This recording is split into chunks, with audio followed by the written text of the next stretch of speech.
Year 2. Today we are talking about the third lesson for us, which is heterotrophs, living organisms. As we discussed before, lesson 1 and 2, which is about autotrophs, about the plant and photosynthesis process.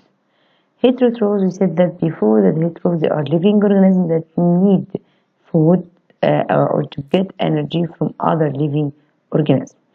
Here we have the digestion, which one of the important process which heterotrophs done to obtain food. They get their food, which is complex carbohydrates, for example, or large molecules from other living organisms. And these living organisms are called consumer. Called what? Consumer. So the consumer, they get their food, which is complex and large food from other living organisms. This food must be digested. For example, with like chicken or fruits or bread, all of them must be digested first. Here the digestion for large molecules. Today we are talking about the digestion for large molecules, or the polymers, or the big molecules. So we need what to digest for digestion? We need, yes, enzyme, or we need enzymatic reaction or hydrolysis. Why? We need these enzymatic reactions for breaking down of the big molecules like starch or fats. We eat bread, we eat something that will contain lipids or fats. We need something that to break down them. We eat meat or chicken. We need something that break down them into what? Into small units, which is called monomers. So here, for example, when we eat protein, it's breaking down into inside your body, as we took before, it's to its simplest form, which is amino acid. And also the starch inside your body, inside the bread or rice or macaroni, they are break down into glucose, which is a monomer of carbohydrates, as we took before inside in senior 2, senior 1. Fats here, also when we eat fats, it break down into fatty acid and glycerol. So they are monomers for the complex or organic macromolecules.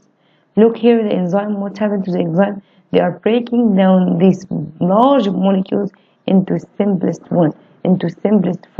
So all of these reactions to done or to digest inside your body, it needs what? It needs enzymes to breaking down.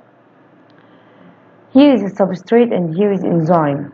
The substrate is substance that which react with the enzyme to breaking down. It must be like key and lock for the substrate must be like key and lock for its enzyme. This mechanism depends on the reactant structure or the substrate structure, and also the enzyme nature. So here the enzyme and the substrate with each other forming what? Forming which is called enzyme substrate complex. Enzyme substrate complex. After the enzyme substrate complex, the enzyme react with this substrate and forming which is called product. That means the enzyme here enter the action and get out from the action without any used, without any changes. So here with the substrate, it enters to the active site here with the enzyme, and when it reacts with the active site in the enzyme, they form enzyme substrate complex. This enzyme substrate complex formed into product, and enzyme get out again. Okay, so enzyme enter the action and get out from the action. Yes, enter the action and get out from the action without being used. Look here, the active site, and look here is substrate. What happened? They connected to the active site, and then it's formed substrate enzyme complex that after that changes into product, and the enzyme still as it without any change. Okay. Here are the characteristics of enzyme. The enzyme must be specific. Yes, it must be specific and have active sites. And these active sites make it more specific and make it more specific for a certain type of substrate and to make it like key and lock. And also, second, the characteristic for enzyme, they don't affect the product of the reaction. Yes, it enters the action and they get out from the action without any changes. Okay, and this one is very useful as we can use it many times. Some of them are reversible effects.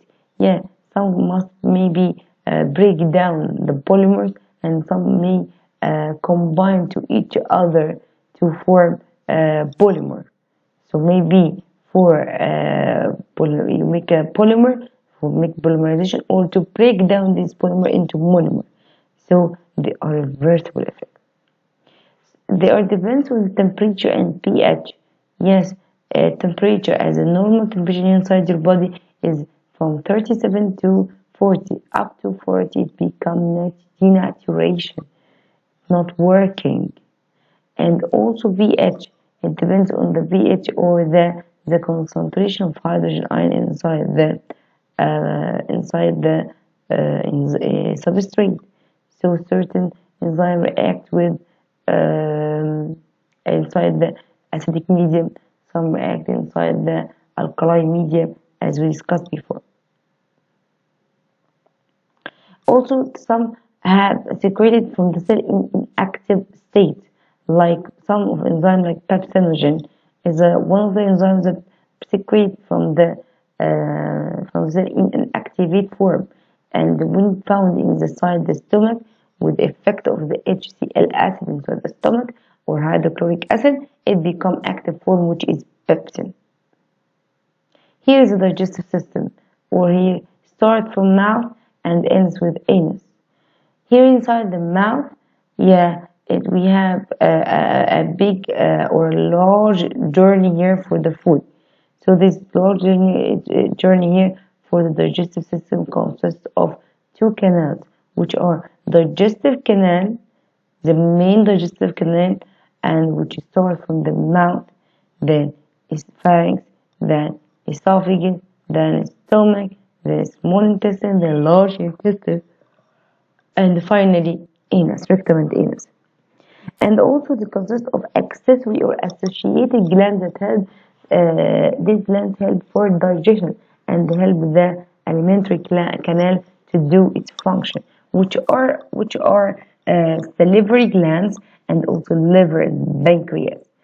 So they are three accessories or associated glands, which are salivary glands and liver and pancreas. Here, let's start with the first alimentary canal, which is the first organ inside it, which is mouth, or it's called oral cavity.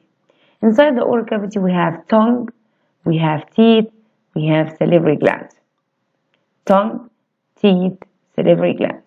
So let's start with the mouth. Here is a buccal digestion. It's called buccal area or buccal digestion, as its first digestion happens inside the mouth. I'm sorry, guys. So here, buccal digestion is inside the mouth. Starts with the teeth. Teeth have what? We consist of the teeth divided into incisors, canines, and the molars and premolars. Incisors, which is cutting of the food.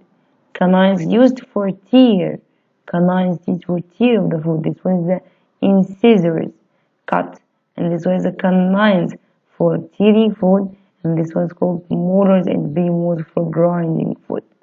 Also, we have a tongue for manipulate the food and for tasting. Also, we have a salivary gland. There are three pairs inside your buccal cavity, or there are 6 glands.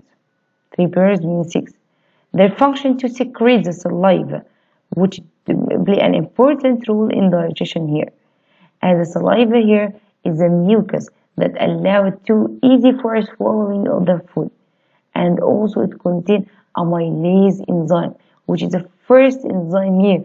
Oh yeah, it's called patulinic enzyme or amylase. It must be have a certain substrate which is specific for starch only for certain type of food. By hydrolysis, it breaks down the starch into simple form, which is a maltose disaccharide. But in presence of medium, so it's affected by the pH here, which must be weak alkaline medium. It means weak, that means average from 7 to 7.5. The second organ here is the pharynx. It's a cavity which at the back of the mouth leads to the two tubes of esophagus and trachea. Esophagus for digestive system and trachea for respiratory system. It's important one, as it's a common cavity for esophagus and trachea. So here we have a mouth which puts the food through the pharynx, and the pharynx puts the food through the esophagus. But when we're talking about the air, so from pharynx then to trachea. Okay, yeah, and the epiglottis, here we have epiglottis which close the glottis to from entering the food inside it. Okay, here is the epiglottis which is closing during swallow to prevent any food enter to the trachea. Okay, esophagus. The third organ here, it's a follow the pharynx. It's long, 25 centimeters long. It's parallel to the vertebral column of the backbone.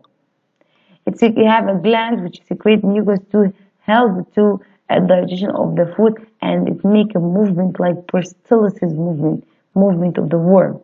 It's called peristalsis movement. It moves like the worm movement.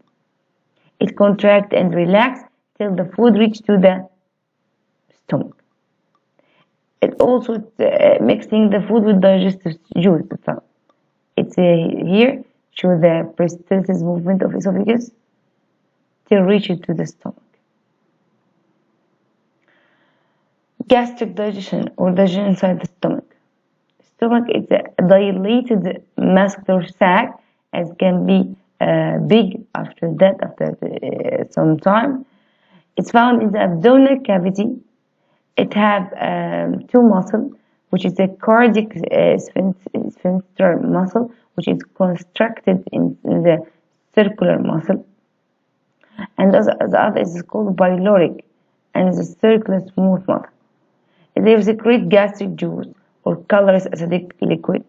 This colorless gastric juice contains water and acid HCl to stop the action of the bacterial enzyme or myelase enzyme that found inside the mouth, and also kill any bacteria if we enter to your food. And also contain pepsin. So contain water, acid, and pepsin.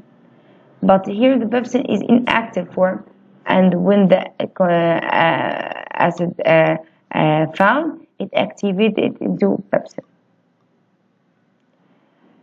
Here, the steps for the digestion of the stomach. The stomach digests what? Digests the protein, and it digests the protein by using pepsin. And this means it digests protein into amino acid? No, it digests into peptide or polypeptide chains. So it digests the protein, not completely digestion. It's partially digestion for protein, which is called polypeptide chain. We will stop here till the stomach, and after the inshallah next session we'll complete digestion inside the human. Good luck and goodbye, and I hope you understand this part.